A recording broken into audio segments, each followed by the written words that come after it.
আমি মনে করি বাজারে ওরা ছাড়া দাদার ক্ষতি করার কথা কেউ ভাবতে পারে না, কিন্তু তার জন্য তো প্রমাণ দরকার। প্রমাণ ছাড়া মানুষকে কিছু বলতেও পারবো না। আর বাকি রইল সোনার কথা। মা, আমি তোমায় আগেও বলেছিলাম সোনা নিশ্চয়ই কারোর সাথে মেলামেশা করছে। তখন কিন্তু তুমি সোনার ন্যাকা কান্নায় গলে গিয়ে আমাকে বাড়ি থেকে বেরিয়ে যেতে বলেছিলে, মনে আছে তো সে কথা? এখন আমি আর কি বলবো? হ্যাঁ, ইন্দ্র আসুক, তোকে কি করে মজার টের পাওয়াতে হয় তুই শুধু দেখ দেখ একবার। মা, আমি একটা কথা বলবো। তুমি ওর জন্য শুধু শুধু প্রেশারটা না বাড়িয়ে তুমি যাও ঘরে গিয়ে কিছু খেয়ে দিয়ে একটু বিশ্রাম নাও। ততক্ষণ আমি দাদাকে জানিয়ে দিই যে ও বাড়ি চলে এসেছে।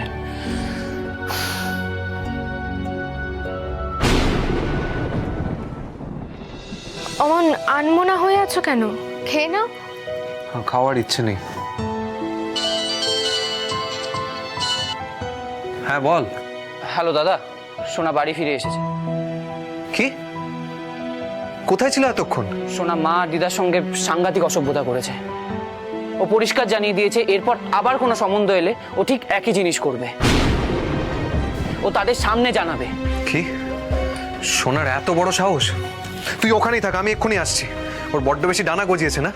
ওর ডানাটা কিভাবে ছাড়তে হয় সেটা আমি জানি। দাদা দাদা শোন শোন শোন, তুই আমার কথাটা শোন। তোর এখানে আসার এখন কোনো দরকার নেই, বুঝলি?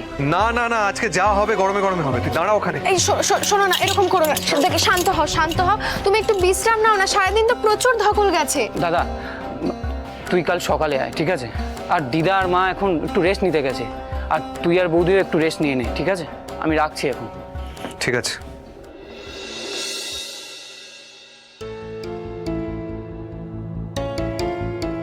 জানো তো নীরা, আমার নিজের পরিবারের জন্য না আমার খুব দুঃখ হয়।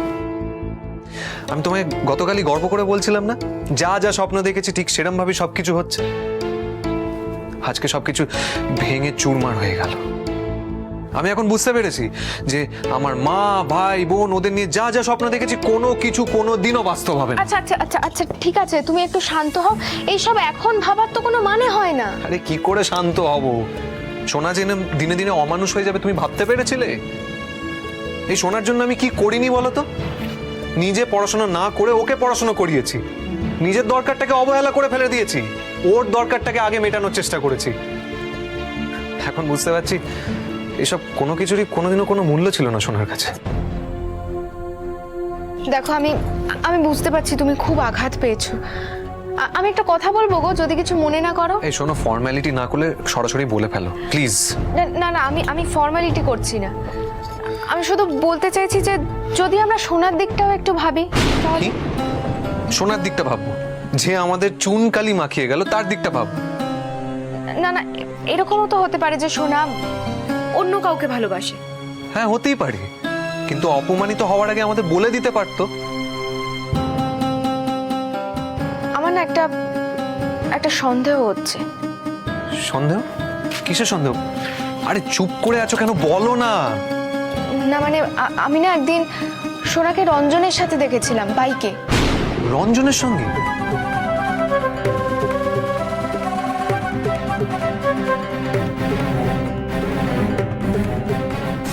এই দেখ, শার্ট আর জিন্সের দাম 3000 টাকা, আর বিলের ওপর নামটা দেখ কার লেখা, দেখ। একটা ইউজলেস ঘটনাকে নিয়ে তুই কি বলতে চাইছিস? বিশু তোকে কার সঙ্গে দেখেছিল? তুমি হয়তো ঠিকই বলছো, বিশু আমাকে একটা বিল দেখিয়েছিল। সোনা কার জন্য একটা যেন জিন্স কিনেছিল, এমনকি রেস্টুরেন্টেও সোনাকে একটা কার সঙ্গে দেখেছিল। তার মানে এইসব ঘটনা রঞ্জনের সাথেই? আমি আর ভাবতে পারছি না নীরা, শেষে কিনা আমার শত্রুর সঙ্গে মেলামেশা আরম্ভ করলো।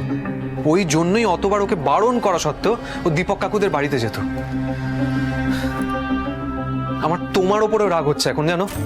আমি আবার কি করলাম? আরে তুমি যখন ওদেরকে একসঙ্গে দেখলে তুমি আমাকে বললে না কেন? কারণ তখন আমার মনে কোনো সন্দেহ হয়নি, তাই।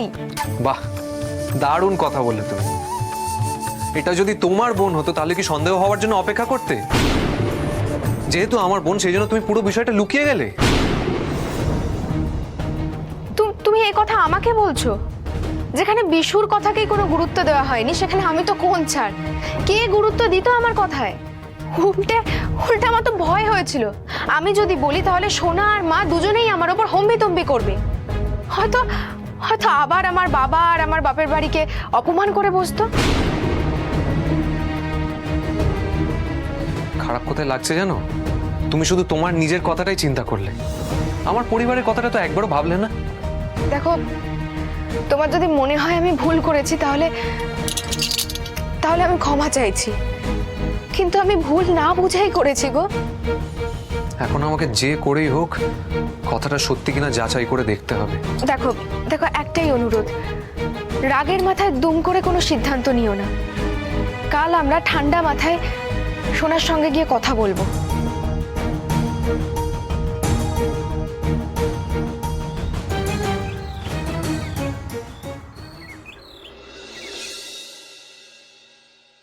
কাকু, মিত্র কাকু সকালে ফোন করেছিল, স্কুলের কাজটা ফাইনাল হয়ে গেছে।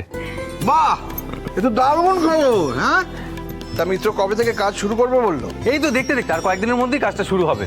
আর আজকে মিত্র কাকুর সাথে দেখা করতে যাওয়ার কথা আছে, আর চাইছেন উনি যে আমি যেন পুরো কাজটা একদম নিজের মতন করে দেখি। না না, এটা কিন্তু একটা বিরাট সুযোগ। মন দিয়ে ধৈর্য ধরে কাজ করবি, আর স্বাধীনভাবে কাজটা করতে পারবি, মনের আনন্দে করবি আশা করি। তাহলে তো ঝিনুকের মাধ্যমিকের পর অন্য স্কুলে যেতেই হবে না, সোজা রানাদের স্কুলে ভর্তি হবে। হ্যাঁ, কিন্তু গোপাল যদি আমাকে প্রিন্সিপাল হিসেবে ভাবে আর ঝিনুক যদি ভর্তি হয়, তাহলে ওকে আলাদা করে পরীক্ষা দিতে হবে। হ্যাঁ, একদম ঠিক এটা। অমন স্কুলে ভর্তি হতে আমার বইয়েই গেছে, যেখানে রানাদা দায়িত্বে থাকবে আর বাবা প্রিন্সিপাল হবে। অমনি না পরীক্ষা দেওয়ার কথা দাদা, শুনে তো দাদা, শশাঙ্ক, আয় আয় আয় আয় আয়, এসো। বসো বসো, তোমরা বসো। তারপর বল, পাত্রী কেমন দেখলি? এমন পাত্রী দেখেছি দাদা, সারা জীবনে ছেলের জন্য মেয়ে দেখা সব ঘুচে গেছে।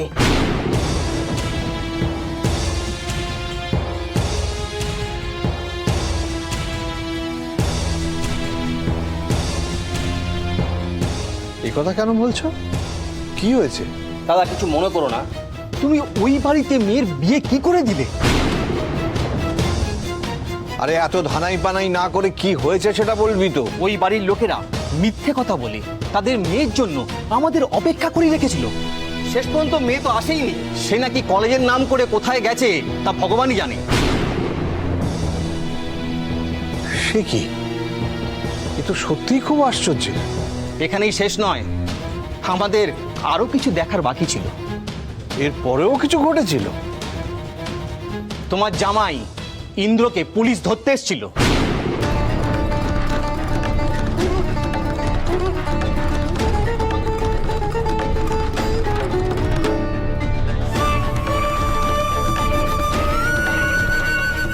পুলিশ?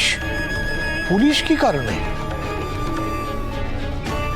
তোমার জামাই ইন্দ্র নাকি চোরাই মদের ব্যবসা করে।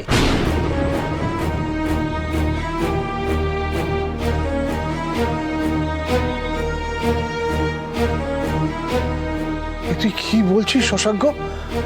না না না না, নিশ্চয়ই কোথাও কোনো ভুল হচ্ছে। দুঃখ পাবেন না দাদা, ওই পরিবারে চরিত্র বলে কিচ্ছু নেই। আমরা বুঝলাম না কি বলে আপনি ওই বাড়িতে আমাদের মেয়ে দেখতে পাঠালেন। থামো তোমরা, না জেনে এত কথা কেন বলছো? দাদা, আফসোস কি হয় জানো, তোমার এত অভিজ্ঞতা সত্ত্বেও তুমি কিন্তু মানুষ চেনো না। তোমার জামাই, আরে শুধু জামাই কেন বলছি, ওই বাড়ির সকলের চোখে মুখে লেখা আছে ওরা কেমন চোচ্ছা চললো। আমার জামাইয়ের সম্বন্ধে না জেনে এত কথা কেন বলছিস তুই? সবার জীবনেই খারাপ সময় আসতে পারে, তাই সত্যি কথা না জেনে এরকম মন্তব্য করে দেওয়া কি উচিত? দেখো দাদা, আমরা যা কিছু বলছি সবাই নীরার কথা ভেবেই বলছি। আমরা জানি নীরা কত লক্ষ্মী মেয়ে, ওর মতো মেয়েই পাওয়া যায় না। শেষে কিনা ওর মতো মেয়েকে। মীরার কথা তোকে ভাবতে হবে না, সেই ভাবনাটা আমার উপরেই ছেড়ে দে। তোদের আর কিছু বলার আছে? দাদা, আমাদের আর কি বলার থাকবে বলো? আমাদের কি সাংঘাতিক অভিজ্ঞতা হলো সেটা বলার জন্যই আমরা আপনার কাছে এসেছিলাম দাদা। এবার তোমরা যা ভালো বুঝো তাই করো, আমরা মাথা গলানোর কে। আসি দাদা, চলো।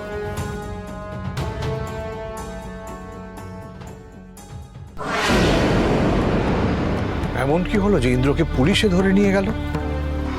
তুমি এত দুশ্চিন্তা করো না বাবা। বাবা তুমি একবার ইন্দ্রদাকে ফোন করে দেখো না, তাহলে তো তোমার চিন্তা দূর হয়ে যায়। আরে এই পরিস্থিতিতে ওদের ফোন করব কি করে, আর ফোন করে বলবোটাই বাকি। এই কোথায় যাচ্ছিস? মার্কেটে যাচ্ছি, গৌতম দা বোধহয় দোকানটা এতক্ষণে খুলে ফেলেছে। শোন এদিকে, কালকের ঘটনাটা কিন্তু কাউকে কিচ্ছু বলবি না, ঠিক আছে? ঠিক আছে। হ্যাঁ, আমি যা বুঝলাম মার্কেটে আমাদের অনেকেই খারাপটাই চায়, বুঝতে পেরেছিস? তুই একদম চিন্তা করিস না দাদা, আমি সব সামলে নেব। আসছি আমি, আসছি বৌদি।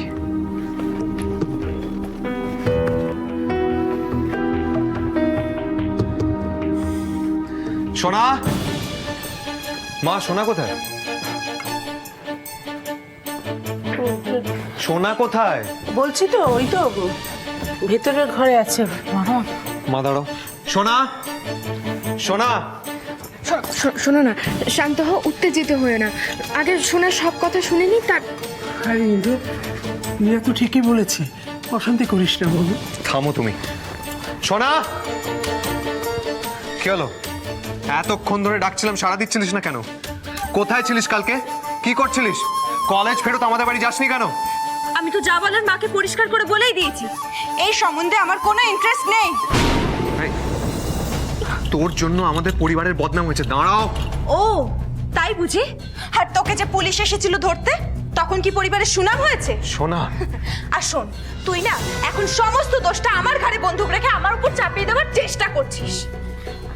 ভালো করে শুনে রাখ, আমি খুব ভালো করে জানি কে তোকে কালকে বাড়ি ফিরতে বারণ করেছিল। আমাকে পুলিশ ধরতে কে পাঠিয়েছিল সেইটাও কিন্তু আমি জানি। দাঁড়াও মা, তবু আমি তোর মুখ থেকে শুনতে চাই, তুই কার সঙ্গে ছিলিস, কাকে ভালোবাসিস তুই? জবাব দে। আরে গায়ে হাত কেন দিচ্ছিস? ছাড় না। আমি একটা জিনিস তো বুঝতে পারছি না, কথা হচ্ছে বিয়ে নিয়ে, ও বলছে বিয়েতে ওর মত নেই। এর মধ্যে ও কাকে ভালোবাসে না বাসে এই কথাটা উঠছে কেন?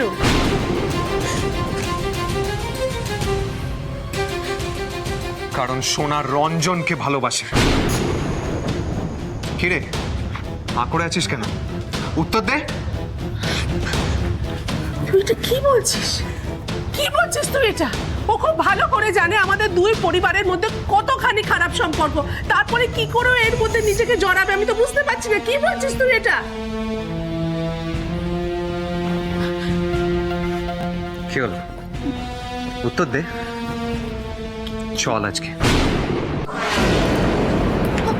মায়ের দিব্যি খেয়ে বল, সত্যিটা বল, উত্তর দে। আচ্ছা দাঁড়া দাঁড়া দাঁড়া দাঁড়া বাবা দাঁড়া, আমাকে একটা কথা আগে খুলে বল, তুই জানলি কি করে যে রঞ্জনের সঙ্গে সম্পর্কটা আছে? তুই জানলি কি করে? কারণ নীরা ওদের দুজনকে একদিন বাইকে করে ফিরতে দেখেছিল। ও তাই বুঝি? বৌদি, তুমি তো আমাকে বলেছিলে যে এই ব্যাপারটা একটা সাধারণ ব্যাপার, আর এটা নিয়ে বাড়ির কাউকে কিচ্ছু না বলতে। আসলে এই পুরো ব্যাপারটাই না নাটক ছিল।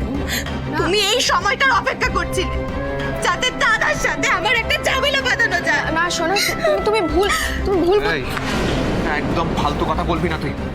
নীরা এতক্ষণ তোর অসভ্যতাটা না বুঝে এটাকে স্বাভাবিক বলে মেনে নিয়েছিল, এখন সবকিছু শুনে জেনে ওর সন্দেহ হয়েছে। জবাব দে আমাকে, উত্তর দে। হ্যাঁ, ভালোবাসি, আমি রঞ্জনকে ভালোবাসি।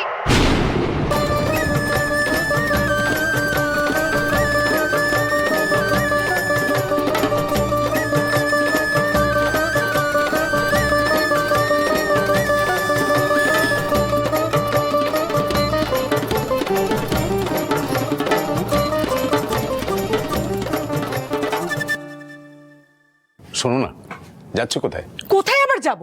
রান্নাঘরে যাচ্ছি, দুবেলা খাবার জোগাড় করতে হবে। আরে বাবা একটু বসো বসো, কথা আছে তো তোমার সঙ্গে। শোনো, আমার সময় নেই, আমার অনেক কাজ আছে। আরে বাবা, রঞ্জনের ব্যাপারে কথা বলতে চাইছি। রঞ্জনের ব্যাপারে আমি কোনো কথা বলতে চাই না। আমি ওকে বারবার করে বলেছিলাম যে ইন্দ্রর সাথে যাতে ও কোনো রকম ঝামেলায় না জড়ায়, আর ও রাস্তার গুন্ডাদের মতো কাজ করে এসছে। ও তো আমাদের ছেলে, সাবিত্রী, ছেলে নয় তো? ও একটা ভুল করলে, একটা ভুল পদক্ষেপ পেলে আমাদেরই তো ভাবতে হবে, ওকে তো আমাদেরই কি বোঝাতে হবে। আমরা যেন কে আছে বলো তো? অবশ্য মানছি তোমার অভিমানে যথেষ্ট কারণ আছে, তাই বলে। আচ্ছা, আমাদের ছেলেটা এরকম বদলে গেল কেন বলো তো? আমরা তো এই শিক্ষা দিয়ে ওকে বড় করিনি। সাবিত্রী, আমি বলি কি, তুমি রঞ্জনকে ক্ষমা করে দাও। দেখো, তুমি বাদে কেউ কিন্তু ওকে বোঝাতে পারবে না কথাটা। ও তোমার সাথে বেশি স্বচ্ছন্দ, তোমার কথা যতটা শোনে আমার কথা শোনে কখনো বলো? আচ্ছা ইন্দ্রর গাড়িতে মদের বোতল রেখে দিল? আরে বাবা, সেটা একটা জেদের বশে করে ফেলেছে। বয়স কম, রক্ত গরম, বুঝতে পারছো না? ঠিক আছে ঠিক আছে, আমি তর্কের খাতিরে ধরে নিলাম যে আমাদের ছেলে জেদের বশে এই কাজটা করেছে। কিন্তু সোনার সাথে যে খেলাটাও খেলছে, যে প্রেমের অভিনয়টা করছে, সেটা কি ঠিক? না, কখনো না। আমি একবারও বলিনি সেটা ঠিক, 1000বার ভুল। কিন্তু তাই বলো, ওকে কি শাস্তি তুমি দিতে চাও? সোনার সঙ্গে বিয়ে দিয়ে দেবে? হ্যাঁ, কখনো না। তবে সোনাদের ফিনান্সিয়াল ব্যাকগ্রাউন্ড কি? ওদের আভিজাত্য বলে কিছু আছে? আর যদি আমার ছেলের সাথে ওর বিয়ে হয়, তাহলে আমাদের পরিবারকেও কি বলবো কোন পরিবারের মেয়েও? আমি ঠিক সেটাই বলছি। তাহলে সোনার কথা ভেবে লাভটা কি? আচ্ছা শোনো, সোনা আমাদের ছেলের বন্ধু, সেই হিসেবে যতটা ভালোবাসা দরকার, যতটা ভালো ব্যবহার করা দরকার, আমি সেটা করেছো। কিন্তু ছেলের বউ হিসেবে আমি ওকে কখনো মেনে নিতে পারবো না। কখনো মানতে হবে না। তাই বলছি, সোনার ব্যাপারটা মাথা থেকে সরাও, নিজেকে রিল্যাক্স করো, সোনার কথা ছেড়ে ফেলো। হ্যাঁ, তুমি তো বলেই খালাস। কিন্তু কাল যদি ইন্দ্র এই বাড়িতে এসে বলে যে সোনার সাথে আমাদের ছেলের বিয়ে দিতে হবে, তখন কি করবে তুমি? সোনার ইন্দ্রর বাড়ির লোক এসে বলবে আমার ছেলের সঙ্গে ওদের বিয়ে, সাহস হবে? আমার সামনে দাঁড়িয়ে এই কথাটা বলার সাহস হবে? ইন্দ্র কোনোদিন স্বপ্নে ভেবেছে ওর বোনের বিয়ে দেবে আমার ছেলে রঞ্জনের সঙ্গে?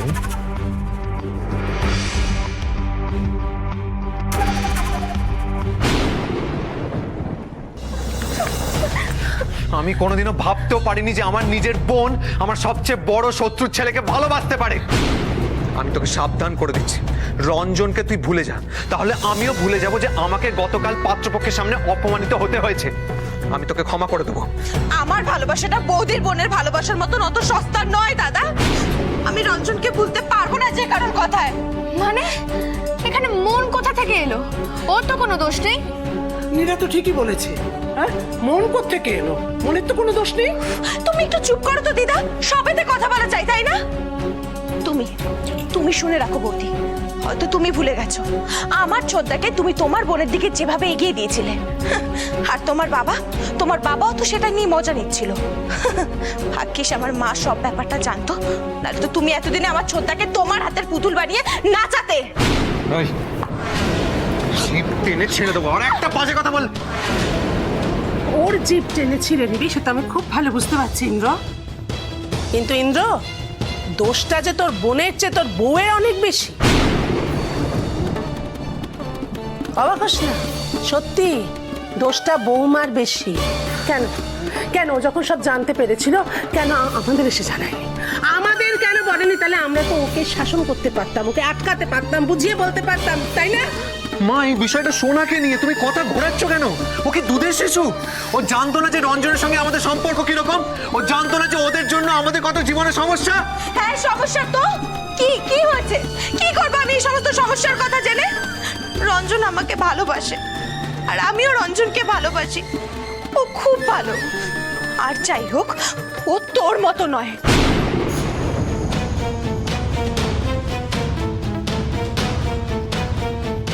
কি বললি তুই?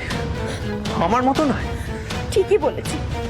রঞ্জনও তো জানে রে যে আমি তোর বোন, তাও তো আমাকে এতটা ভালোবাসে, কারণ ওর মনটা খুব বড়। আর ওর মা বাবা তো আমাকে নিজের মেয়ের মতন করে দেখে। আমাদের তো নুন আনতে পান্তা পুরো। রঞ্জনদের কিছুতে অভাব নেই, আর আমি এই জায়গাটা ছাড়তে পারবো না। তোর ভুলের জন্য ওদের বাড়িতে আমি আমার জায়গাটা নষ্ট করতে পারবো না দাদা। ছি ছি ছি ছি ছি সোনা, বেইমানি আর স্বার্থপরতার একটা সীমা থাকে, তুই সেটা পেরিয়েও চলে গেছিস। কি করিনি তোর জন্য রে? হ্যাঁ, তোকে মানুষ করবার জন্য, তোকে লেখাপড়া শেখানোর জন্য, টাকার লোভে সব ভুলে গেলি তুই? হ্যাঁ, বেইমান। ও যা করেছে একদম ঠিক করেছে মা, সোনা, যা করেছে একদম ঠিক করেছে। হ্যাঁ ইন্দ্র, একদম তাই। না, তোর কথা শুনে আমি ওকে ভুল বুঝছিলাম। আমি এখন বুঝতে পারছি সিদ্ধান্তটা ও ঠিক নিয়েছে, জ্বালা ধরছে তোর বউয়ের।